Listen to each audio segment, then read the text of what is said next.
Please Nishi, నీకెంత కోపం వచ్చినా నన్ను తిట్టు కొట్టు, కానీ దయచేసి నేనే తప్పు చేయలేదని నమ్ము. నేను నీ అక్కని, నీ కాపురాన్ని నేనెందుకు కూల్చాలనుకుంటా? నేను కాఫీ గురించి మాట్లాడుతుంటే నువ్వేంటే కాపురం గురించి మాట్లాడుతున్నావు? కోపం తెప్పించకుండా చెప్పిన పని చేయి. వెళ్ళు.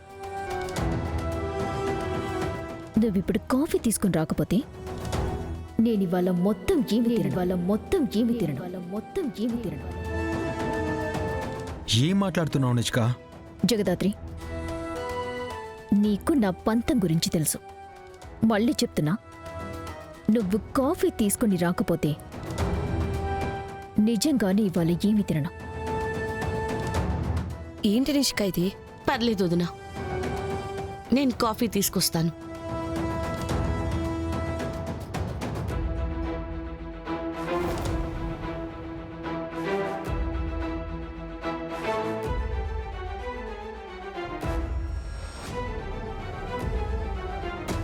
ఏంటి నిష్క, చిన్నపిల్లలాగా జగదాత్రినే కాఫీ పెట్టాలి అని పట్టుపట్టి కూర్చున్నావు?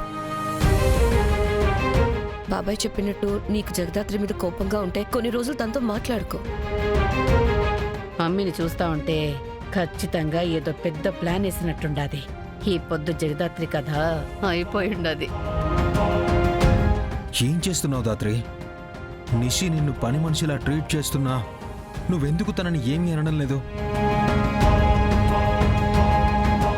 నిషి నేనే తన కాపురాన్ని కూల్చడానికి ప్లాన్ చేశానని కోపంతో అలా మాట్లాడుతుంది కేదార్. ఆ కోపం తగ్గిపోతే మళ్ళీ నాతో ప్రేమగా ఉంటుంది కదా. అయ్యో పిచ్చి దాత్రి, నిషిక మారడం చాలా కష్టం. ఎంత కష్టమైనా నేను భరిస్తాను కేదార్. ఇన్ని రోజులంటే నా చెల్లెలు నాతో ప్రేమగా ఉంటే ఎలా ఉంటుందో నాకైతే తెలీదు. కానీ ఇప్పుడు తెలిసాక మళ్ళీ తను నన్ను అక్క అని పిలవడానికి ఎంత కష్టమైనా భరించాలనిపిస్తుంది, ఎన్ని గండాలైనా దాటాలనిపిస్తుంది.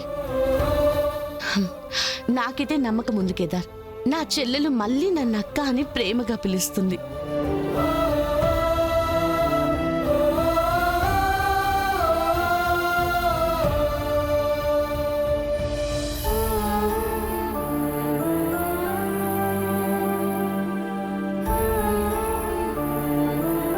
దాత్రి, 3 రోజులు అక్క అక్క అని నాటకాలాడి ఆ వైజయంతి చెప్పిన అబద్ధాలు నమ్మి మళ్ళీ జగదాత్రికి నరకం చూపిస్తుంది. ఇది జగదాత్రిని కాఫీ తీసుకురమ్మని చెప్పిందంటే ఖచ్చితంగా ఏదో ప్లాన్ చేసినట్టుంది.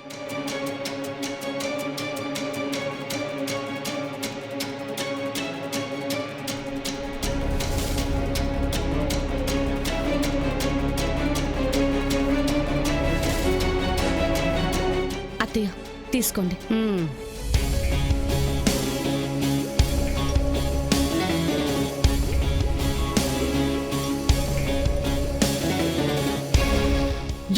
ఏ జగదత్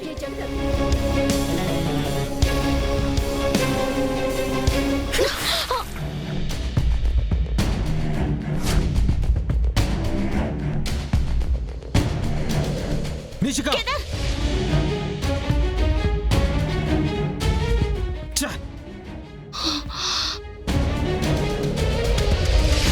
నీకేమైనా పిచ్చి పట్టిందా నిష్క?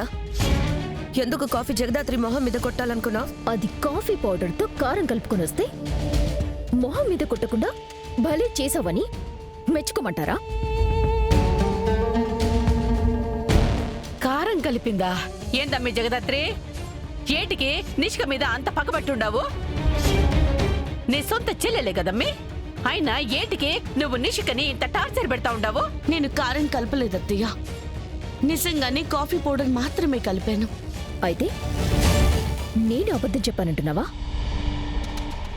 జగదాత్రి అలా అంటుందో లేదో తెలియదు కానీ నాకు అలాగే అనిపిస్తుంది.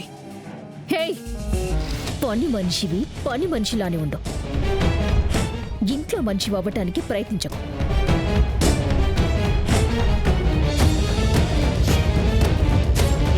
Excuse me madam. లోపలికి రండమ్మా. రిషి, ఎవరో వచ్చారు. దయచేసి నువ్వు అరవడం ఆపే.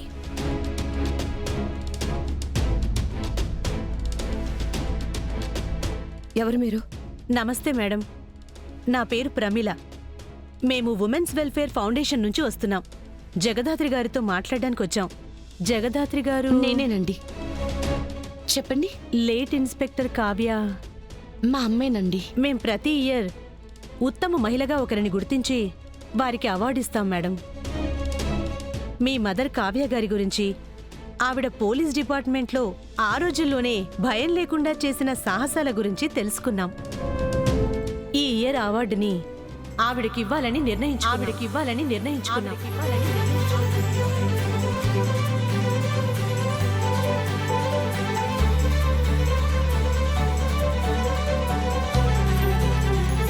మా అమ్మకి అవార్డు ఇస్తున్నారా? అవునండి. చాలా థ్యాంక్స్ అండి.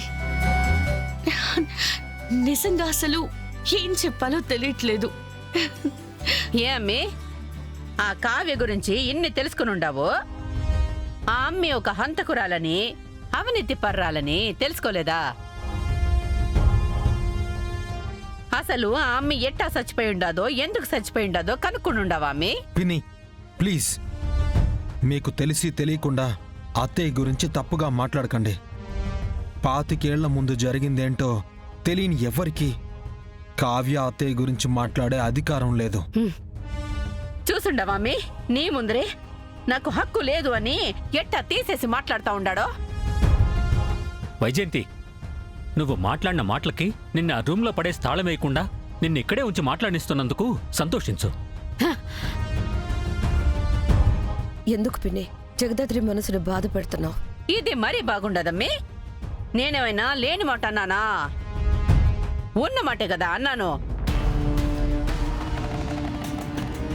మీ దగ్గర పెన్ పేపర్ ఉందా? ఉంది మేడం. ఎందుకు? అదే, ఇలా మర్డర్లు చేసిన ఆడవాళ్ళు, క్రిమినల్ పనులు చేసిన వాళ్ళ లిస్టు చెప్తాను. వాళ్ళింటికి కూడా వెళ్ళి ఇలానే అవార్డిస్తున్నామని చెప్పండి. యాక్చువల్గా అది కూడా కాదు, డైరెక్ట్గా జైలుకి వెళ్ళి జైలు వార్డెన్ని లిస్ట్ అడిగితే మొత్తం లిస్ట్ ఇస్తారు. వాళ్ళందరికీ అవార్డులు ఇవ్వండి. ప్లీజ్, మా అమ్మ గురించి తప్పుగా మాట్లాడుకో. అరే, ఏదో తోటి మహిళగా నా వంతు సాయం నేను చేస్తున్నాను, తప్ప? ఏ అమ్మి, మీరు కూడా ఇట్టా ఎవరికి పడితే వాళ్ళకి అవార్డులు ఇచ్చుకుంటూ పోతే మీకు మాట చేయదు? దాని గురించి మీరేం బాధపడకండి మేడం. మేము ఆల్రెడీ ఎంక్వైరీ చేసుకునే వచ్చాం. కావ్య గారు డిపార్ట్మెంట్ని మోసం చేశారని మీరంటున్నారు. డిపార్ట్మెంట్లో ఉన్న చాలా మంది పెద్ద ఆఫీసర్స్తో మాట్లాడితే అందరూ ఆవిడ గొప్పతనం గురించి, ధైర్య సాహసాల గురించి మాత్రమే మాట్లాడుతున్నారు. వాళ్ళ మాటలు విన్నాక అసలు ఇలాంటి మహిళనే కదా మనం ఇన్స్పిరేషన్గా తీసుకోవాలి. ఇన్ని రోజులు ఇలాంటి ఆవిడికి ఎందుకు అవార్డు ఇవ్వలేకపోయామా అని మేమందరం బాధపడ్డాం.